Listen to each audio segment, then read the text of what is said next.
রোহান, তোর বাবা বুড়ো হয়ে গেছে, এখন আর কাজ করতে পারে না। খোকা, তুই কি আমার সাথে একটু করে কাজ করবি? আমি আর পারছি না বাবা। মা, আমি তোমার সাথে কাজ করব। তোমার পানি আমাকে আগে একটু খেতে দাও। হ্যালো আমার কলিজার বন্ধুরা, প্রতিদিনের মতো আজও তোমাদের জন্য নিয়ে আসলাম নতুন একটি ভিডিও। আমি আজ তোমাদের বলবো আমার নিজের ছেলেকে দিয়ে কি করে আমি কাজ করালাম। আমি সিওর আজকের ভিডিওটা দেখার পর তোমাদের পানি চলে আসবে। তাই আমি আশা করব ভিডিওটিতে একটা লাইক করে দিবে আর সাদিয়া ব্লগ চ্যানেলটি সাবস্ক্রাইব করে রাখবে। তো চলো আজকের ভিডিওটা শুরু করি বন্ধুরা। আমি সুমি, বয়স 35, আমার ছেলের নাম রোহান, তার বয়স 16 বছর। আমার স্বামীও আছেন, যদিও তার বিষয়ে আমি কথা বলতেই চাই না। আর না চাওয়ার পেছনে একটা কারণ আছে। আমি তাকে ঘৃণা করে এসেছি সব সময়, আর আজও তাই করছি। আমার স্বামীর নাম নীলা। আমার স্বামীর বয়স 65, তিনি এক কথায় বৃদ্ধ। তার অনেক টাকা আছে, আর এই লোভে আমার বাবা মা আমাকে জোর করে তার সাথে বিয়ে দেন। যদিও আমার এই বিয়েতে বিন্দুমাত্র ইচ্ছা ছিল না, কিন্তু পরিবারের চাপে পড়ে আমাকে বিয়ে করতে হলো। টাকার চাপে তার বয়সের ছাপ উধাও হয়ে গিয়েছিল। আমার বিয়ের পরের বছর আমি একটা ছেলের সন্তান জন্ম দেই। সে ভাবতো আমি হয়তো তার কাছে খুশি আছি, সুখে আছি, কিন্তু না, সত্যিই আমি তার কাছে সুখী ছিলাম না। আমার তো অন্য কিছুই চাওয়া ছিল। আমি রোজ কান্না করতাম। আমার এসব সহ্য হতো না। আমার সবেমাত্র শুরু হয়েছে আর তার শেষ। এমন অবস্থায় যদি রোজ হতে থাকে তবে এসব সহ্য করবে কে? আমিও পারিনি সহ্য করতে। আমি অনেকবার ভেবেছিলাম এই সংসার ত্যাগ করব, কারণ আমি এই সংসারের মোটেও খুশি ছিলাম না। তবে আমার ছেলের মুখের দিকে তাকিয়ে আমি বাধ্য হয়ে থেকে যাই। এই বাড়িতেই আর এই সংসারে আমি সবসময় ভাবতাম আমার ছেলেটাকে মানুষের মতো মানুষ করব। কিন্তু আমার এই ভাবনাটা বেশি দিন স্থায়ী হলো না। একদিন আমার ছেলে স্কুল থেকে বাড়িতে ফিরে এসে আমাকে বলল, মা, আমার না একটা মেয়েকে খুব পছন্দ হয়েছে, আমি তাকে বিয়ে করতে চাই। আমি আমার ছেলের মুখে এমন কথা শোনার পর পুরো অবাক হয়ে গেলাম। আমি অবাক হয়ে গিয়ে নিজের ছেলেকে উদ্দেশ্য করে কৌতূহলী কণ্ঠে বললাম, কি বললে বাবা? আমি তোর কথাটা বুঝতে পারিনি। আমার ছেলে আবারও বলল, মা, আমি একটা মেয়েকে খুব পছন্দ করি। আমার মনে হয় আমি তাকে ভালোবাসি, এখন আমি তাকে বিয়ে করতে চাই। আমি এবারও একটু অবাক হলাম, হঠাৎ করে আমার ছেলে এসব কথা কেন বলছে। আমি আবারও তাকে প্রশ্ন করলাম যে আচ্ছা, সেসব না হয় বুঝলাম, তবে এটা বুঝতে পারলাম না যে তুই বিয়ে করতে চাইছিস কেন? বিয়েতে কি আছে? আমার ছেলে এবার আমার করা প্রশ্নের যে উত্তর দিল, এটা শোনার পর আমার মাথাটা ঘুরে গেল। আমার ছেলে আমার গলা জড়িয়ে ধরে বলল, মা, বিয়ে করলে তো সারা জীবন তার সাথে থাকা যাবে।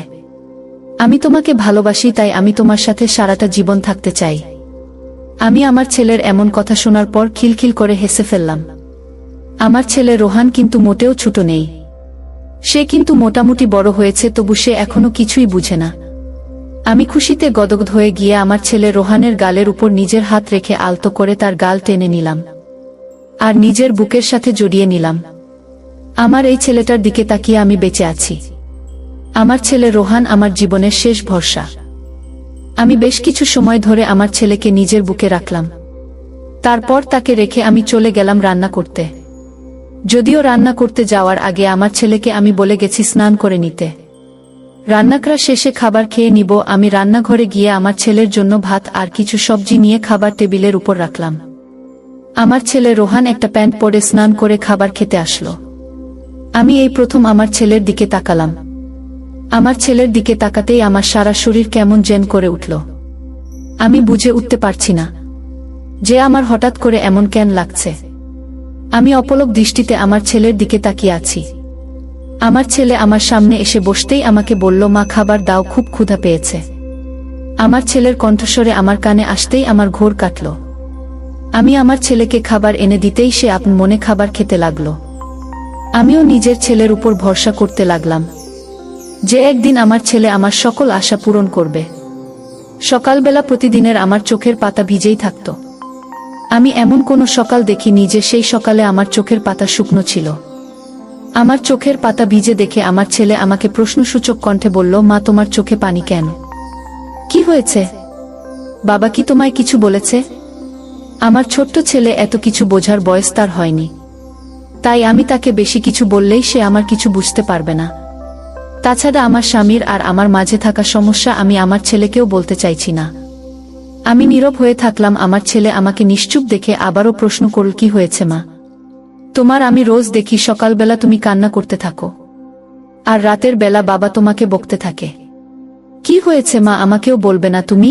আমি এবার আর নিশ্চুপ হয়ে থাকতে পারলাম না। আমার মনে হচ্ছে এখন যদি আমি নিশ্চুপ হয়ে থাকি তবে সেটা আমার ছেলের জন্য খারাপ হবে। সে যখন আমার কাছে প্রশ্ন করেছে কিছু জানার জন্য, তখন আমার উচিত তাকে সব বলা। তাছাড়া আমার মনের ভিতরে যে কষ্টটা আছে সেটা যদি আমি তাকে খুলে না বলতে পারি, তবে আমি নিজেও শান্তি পাব না। আমি আমার ছেলেকে সবকিছু খুলে বলতে লাগলাম। আমার বলা প্রতিটা কথা আমার ছেলে খুব মন দিয়ে শুনতে লাগলো। আমার প্রতিটা কথা শোনার পর আমার চোখের কোণে আবারও নোনা জল চলে আসলো। আমার ছেলে আমার চোখের জল মুছে দিয়ে আমাকে উদ্দেশ্য করে বলল, মা তুমি কান্না করো না। আমি জানি তোমার এখন অনেক কষ্ট হচ্ছে। আমি আর সেই ছোট্ট খোকা নেই। আমি এখন সব বুঝতে শিখেছি। আমি জানি ওই লোকটার সাথে তুমি খুশি না। আমি ওই লোকটাকে দেখতে পারি না। আমার অসহ্য হয় না তাকে। আমি আমার ছেলের কথা শুনে তাকে আটকে দিলাম। রোহানকে থামিয়ে দিয়ে আমি বললাম, থাক রোহান, উনি তোমার বাবা। বাবার সাথে কখনো বাজে ব্যবহার করো না। আমার কথাটা শেষ হতেই আমার ছেলে রোহান হকচকিয়ে আমার পাশ থেকে উঠে দাঁড়ালো। রোহান আমার পাশে থেকে উঠে দাঁড়িয়ে আমাকে উদ্দেশ্য করে ভীষণ শক্ত গলায় বলল, মা তুমি যাই বলো না কেন, আমি এসব সহ্য করতে পারবো না। যেই লোকটা তোমাকে কষ্ট দিয়েছে, আমার মাকে যে রোজ কান্না করাচ্ছে, তাকে আমি কখনো ক্ষমা করতে পারবো না। আজকের পর থেকে তোমার সকল দায়িত্ব আমি নিলাম। আজকের পর থেকে তোমার পায়ের সামনে আমি এই পৃথিবীর সমস্ত সুখ এনে দিব। বাবা যেই সুখ তোমাকে দিতে পারেনি সেই সব সুখ আমি তোমায় দিব। আমার ছেলের কথাটা শোনার পর পুরো অবাক হয়ে গেলাম। আমার ছেলে এসব কি কথা বলছে? আমার মাথায় কিছু ঢুকলো না। আমি বোকার মতো থমকে গেলাম। আমার ছেলে কি তবে তার বাবার জায়গাটা নিবে? না না, আমি এসব কি ভাবছি? আমার ছেলে ছোট, সে কি আমার দায়িত্ব নিতে পারবে? নাকি তার বয়সটাই তো অল্প? আমি আমার ছেলের চোখের দিকে তাকিয়ে আপনমনে কথাগুলো ভাবছি। আমার ছেলে আমাকে ভাবনার সাগরে ডুবে যেতে দেখে আমাকে উদ্দেশ্য করে বল, কি হয়েছে, এমন করে কি চিন্তা করছো মা? তোমার দায়িত্ব আমি নেব, সেটা কি তুমি বিশ্বাস করতে পারছো না? আমি শান্ত গলায় আমার ছেলের মাথায় নিজের হাত বুলিয়ে দিয়ে বললাম, খোকা তুই ছোট, তোর কি আর সেই বয়স হয়েছে বল আমাকে সামলে নেওয়ার? আমি ঠিক আছি, একটু একটু করে তুই বড় হয়ে যা। পড়াশোনা শেষ করে একটা ভালো চাকরি কর, তারপর আমরা মাছেলে মিলে এই নরক থেকে বেরিয়ে অনেক দূরে চলে যাব, যেখানে আমাদের কেউ চিনবে না, কেউ আমাদের খোঁজ করবে না। আমরা আমাদের মতো সুখে শান্তিতে থাকতে পারবো। আমার কথাটা শেষ হতেই আমার ছেলে আমার মুখের উপর তার হাত রেখে আমাকে থামিয়ে দিল। আর সেও আমাকে বলতে শুরু করলো, অনেক হয়েছে মা, আর কিছু সহ্য করতে হবে না। তোমায় আমি যখন বেঁচে আছি তখন একটা না একটা ব্যবস্থা করবই করব। রোহান নিজের কথাটা শেষ করতেই হন হন করে আমার চোখের সামনে থেকে চলে গেল। আমি এবারও বোকা বনে গেলাম। আমার ছেলেকে আমার সবকিছু বলাটা কি উচিত হয়েছে? ছেলে কি সত্যি আনাকে বিয়ে করতে চায়? আমাকে কি সে সুখী করতে পারবে?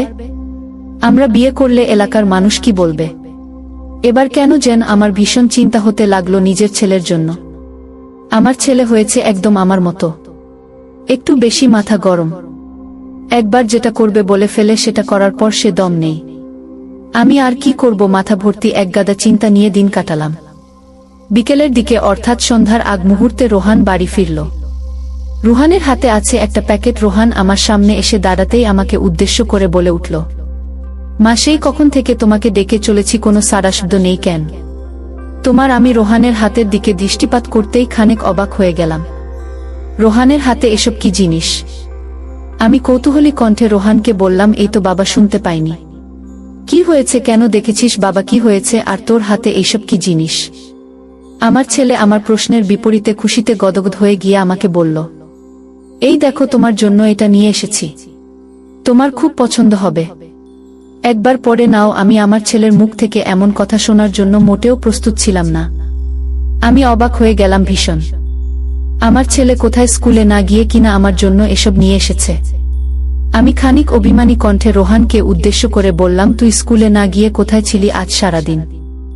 আমার ছেলে আমার প্রশ্নের জবাবে বলল, মা আমি একটা চাকরি নিয়েছি, আজ থেকে আমি আর পড়াশোনা করব না। চাকরি করব। আমি এবার একটু অবাক হয়ে গিয়ে আমার ছেলেকে উদ্দেশ্য করে ভীষণ শক্ত গলায় বললাম, কি সব বলছিস? পাগল হয়ে গেছিস নাকি? তুই পড়াশোনা করবেই, আমি আর কোনো কথা শুনতে চাই না। রোহান এবার আমার উপর অভিমান করে বলল, মা আমি পড়াশোনা করে কি করব? আমি চাই সুখে থাকতে, আর সুখে থাকার জন্য পড়াশোনা করতে হয় না। আমি বললাম, সুখে থাকার জন্য চাকরিও করতে হয় না। তোর বাবার এত সম্পত্তি আছে, এসব কি কাজে লাগবে? হুম। আমার ছেলে এবার একটু খুশি হলো আর আমাকে বলল, মা তবুও তো আমি কষ্ট করে তোমার জন্য নিয়ে এসেছি।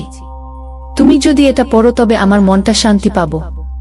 আমার এই সামান্যতম উপহারটা পড়বে তুমি? আমি আর কিছু বললাম না, শুধু মুচকি হাসি দিয়ে আমার ছেলের হাত থেকে প্যাকেটটা নিয়ে গেলাম। আমার ছেলে আমার জন্য একটা পাতলা লিলেনের জামা নিয়ে এসেছে। আমি জামাটা পরে আমার ছেলেকে দেখাতে ওর সামনে আসতেই আমার ছেলের চোখ জুড়িয়ে ছানাবড়া হয়ে গেল। সে আমার দিকে ছানাবড়া চোখ নিয়ে আমার দিকে তাকিয়ে আমাকে বলল, মা তোমাকে তো সেই সুন্দরী লাগছে, মনে হচ্ছে কোনো পরী এসেছে আমার সামনে। একদম একটা পরীর থেকে কোনো অংশে কম লাগছে না মা তোমায়। আমি আমার ছেলের এমন কথা শোনার পর খানিক লজ্জা পেয়ে গেলাম। আমি লজ্জায় লাল হয়ে গিয়ে রোহানকে বললাম, তুই কি আমাকে লজ্জা দিয়ে কি মজা পাস? যা ফাজিল ছেলে। আমার ছেলে আমার দিকে খানিক এগিয়ে এসে আমাকে বলল, তুমি লজ্জা পেলে হবে বা তোমাকে আমার আপন করে নিব। মা তুমি আসলেই অনেক সুন্দরী। মা আমি যেন তোমার ওই চোখে হারিয়ে যাচ্ছি, তোমার রূপে হাবু ডুবু খাচ্ছি। আজ আমি রোহানের কথাটা শুনে আমার মাথাটা ঘুরে গেল। রোহান এসব কি কথা বলছে? তার চোখের দিকে তাকিয়ে আমি নিশ্চিত হয়ে গেলাম যে সে যা বলছে সব মন থেকে বলছে। তবে কি আমি যেটা ভাবছি সেটাই হতে চলেছে? আনাকে কি সত্যি বিয়ে করতে চায়? রোহান আমার দিকে এগিয়ে এসে আমার চোখের সামনে দাঁড়ালো। আমি লক্ষ্য করলাম রোহানের সামনের দিকটা কেমন যেন উঁচু হয়ে আছে। আমি রোহানকে দেখি এবার নিজের পুকুরে পানি ছেড়ে দিলাম। কেন ছাড়লাম জানি না। আমাকে বলল, মা আমি আজ তোমার থেকে একটা জিনিস আবদার করব। আমার আবদার কি তুমি রাখবে? আমি রোহানকে কিছু বলতে পারছি না, শুধু মাথাটা হ্যাঁসূচক নাড়ালাম। রোহান আমাকে বলল, মা আমি তোমার সাথে কাজ করতে চাই। আমাকে কি কাজ করতে দিবে তুমি? আমি এই কথাটা শোনার পর রেগে গেলাম। ছেলে আমার পাগল হয়ে গেছে সেটা আর বুঝতে বাকি থাকলো না। আমার এইটুকু বয়সে এসে কাজ করতে চাইছে। আমি রোহানকে ধমক দিয়ে বললাম, পাগল হয়ে গেছিস নাকি খোকা? কি সব বলছিস? তুই কাজ করবি মানে? রোহান আমি তোকে সরাসরি বলে দিচ্ছি ওসব কথা আর কখনো মুখে আনবে না। রোহান অভিমানী কণ্ঠে এবার আমাকে বলল, কেন মা আমি ছোট দেখে কাজ করতে পারব না বললে? জানো আমি রোজ কত কাজ করি নিজের হাত দিয়ে। তোমার কথা ভেবে ভেবে আমি কাজ করি। নিজের রুমে আমার ভিতর এক অদ্ভুত শক্তি চলে আসে। তুমি সেই সব জানো না মা। আমি আকাশ থেকে পড়ার মতো হয়ে গেলাম। ছেলেটা আমার এসব কি বলছে? সে নাকি কাজ করে? আমি বেশি কিছু ভাবার আগেই আমার ছেলে আমাকে বলল, আজ যদি তুমি আমাকে কাজ করতে না দাও তবে আমি এই বাড়ি ছেড়ে অনেক দূরে চলে যাব, আর কখনো আসব না এই বাড়িতে। ছেলের এমন কথা শোনার পর আমি আর নিজেকে ধরে রাখতে পারলাম না। আমি আমার ছেলেকে বললাম, আমি নিজে থেকেই তোকে আজ এই কথাটা বলতাম খোকা। রোহান তোর বাবা বুড়ো হয়ে গেছে, এখন আর কাজ করতে পারে না খোকা। তুই কি আমার সাথে একটু করে কাজ করবি? আমার ছেলে আমার এমন কথা শোনার পর খুশিতে গদগদ হয়ে গিয়ে আমাকে বলল, মা আমি তোমার সাথে কাজ করব। আমি বললাম, আমার একটা কথা আছে রোহান, তুই যদি সত্যি আমার সাথে কাজ করতে চাস তাহলে আমাকে বিয়ে করতে হবে, বিয়ে ছাড়া এসব করা পাপ। রোহান বলল, ঠিক আছে মা, আমরা বিয়ে করে নিব, তাহলে আর কেউ কিছু বলতে পারবে না। কবে বিয়ে করব তুমি বলো মা? আমি বললাম, আগামী মাসের 10 তারিখ আমাদের বিয়ে। ঠিক আছে মা। রুহান খুশিতে লাফাচ্ছে, আমার ও অনেক আনন্দ লাগছে। রুহান আমাকে জড়িয়ে ধরছে, কুলে নিচ্ছে আর আলছে, এখন থেকে তুমি আমার বউ।